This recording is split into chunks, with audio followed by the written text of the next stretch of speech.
Karena negeri ini nggak bisa dipimpin oleh seorang pemimpin yang ratingnya naik hanya karena survei. Hanya karena survei. Masyarakat harus tahu, bro, harus tahu bahwa negeri yang besar ini perlu pemimpin yang udah selesai dengan dirinya.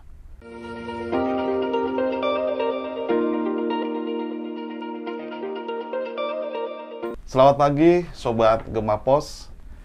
Saya dengan Hopen yang hari ini akan berbincang terkait dengan kepemimpinan Pilpres 2024. Kita akan coba diskusikan panjang lebar hari ini dengan salah satu tokoh nasional.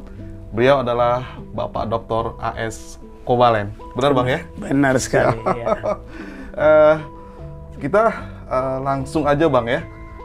Terkait dengan pemilu 2024 yang kita sering sudah melihat, sudah banyak partai politik yang mempersiapkan siapa nantinya yang akan menjadi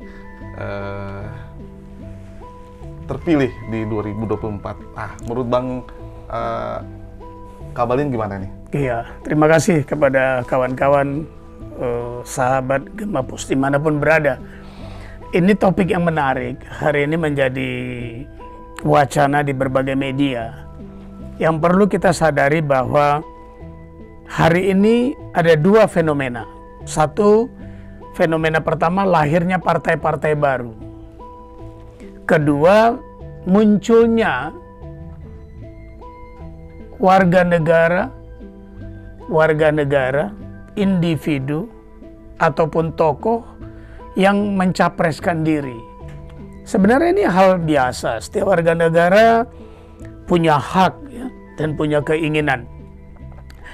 Bahkan kalau kita lihat ada seniman yang yakin dirinya mampu memimpin bangsa ini, juga tidak salah, itu keinginan pribadi. Yang paling perlu digarisbawahi bahwa tidak semua orang yang memakai kopiah, memegang tongkat komando, bisa menjadi Soekarno.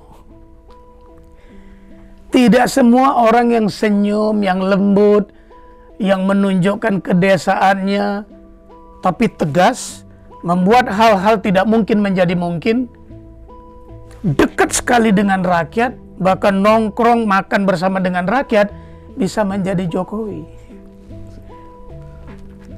Dan tidak semua pemimpin yang berulang kali disakiti memaafkan. Jika berpidato mampu meninakbobokkan, membuat orang tersirap, menguasai tata negara dengan baik, konsen terhadap bangsa ini, bisa menjadi Prabowo.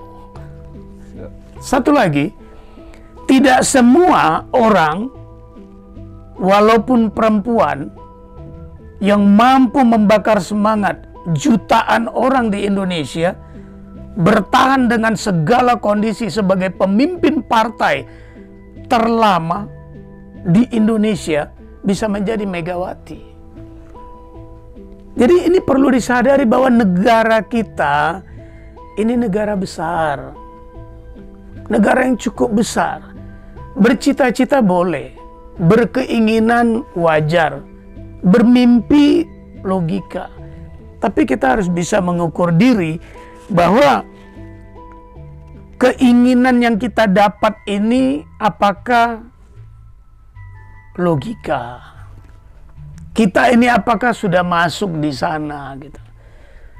Karena negeri ini nggak bisa dipimpin oleh seorang pemimpin yang ratingnya naik hanya karena survei. Hanya karena survei. Masyarakat harus tahu, bro, harus tahu bahwa negeri yang besar ini perlu pemimpin yang udah selesai dengan dirinya. Pemimpin yang tidak haus lagi akan harta duniawi. Pemimpin yang punya cita-cita siap mati demi negeri ini. Pemimpin yang tidak tergiur dengan harta triliunan. dan pemimpin yang sudah pernah diuji coba, dicaci maki, difitnah, tapi tegar, tetap tampil. Yang paling berat adalah kita perlu seorang pemimpin yang siap berkompromi, mengalah, bekerja sama dengan lawan politiknya demi kepentingan negeri yang lebih besar, bukan karena ego pribadi.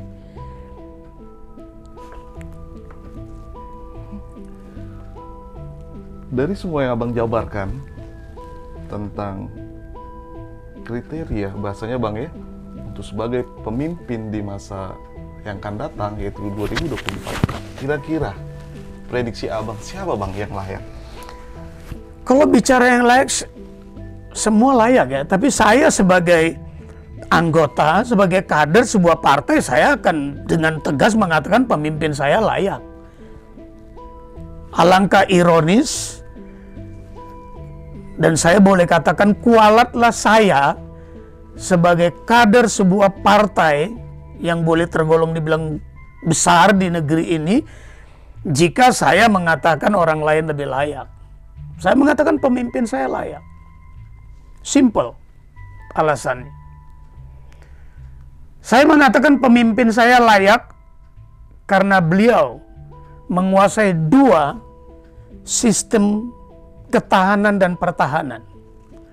Banyak orang mungkin menguasai pertahanan, tidak menguasai ketahanan, atau sebaliknya. Pemimpin saya ini adalah orang yang tidak pernah bangga tersenyum ketika dipuji loh.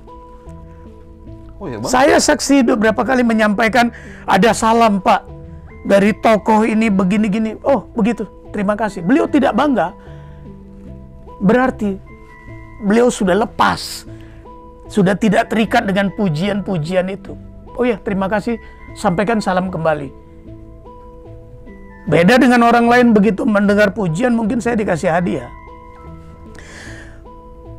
Pemimpin negeri ini dituntut untuk memiliki dua kemampuan. Satu, kemampuan mengelola pertahanan. Mengelola pertahanan adalah udara, darat, dan laut, berarti menjaga keamanan strategi negara ini dari segala bentuk ancaman. Itu pertahanan. Yang kedua, memiliki konsep ketahanan. Ketahanan ini berarti dia berbicara tentang isi negeri ini, ketahanan pangan. Yang paling lucu ketika orang bicara ketahanan pangan, semua konsentrasi kita kepada nasi dan padi, sawah. Ini beda. Ketahanan pangan sebuah negara adalah benteng kesejahteraan terhadap rakyat dan memberikan keyakinan bahwa mereka aman, kuat, mentalnya teruji.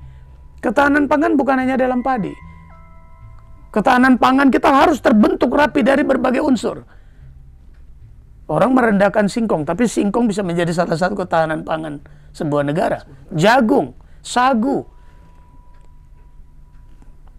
ikan, hasil ikan kita ini semua ketahanan pangan. Dan kita harus memiliki seorang pemimpin yang memiliki visi ke depan yang jelas. Visi ke depan yang jelas, yang dalam arti bahwa pemimpin yang bisa membaca sebuah gejala ancaman yang terjadi, kemudian melakukan persiapan-persiapan sebelum ancaman itu muncul. Negeri ini terlalu besar. Kita butuh pemimpin yang bukan hanya populer di negeri ini atau populer di satu provinsi, populer di satu kabupaten. Kita butuh pemimpin yang disegani juga oleh negara lain, dihormati oleh musuh.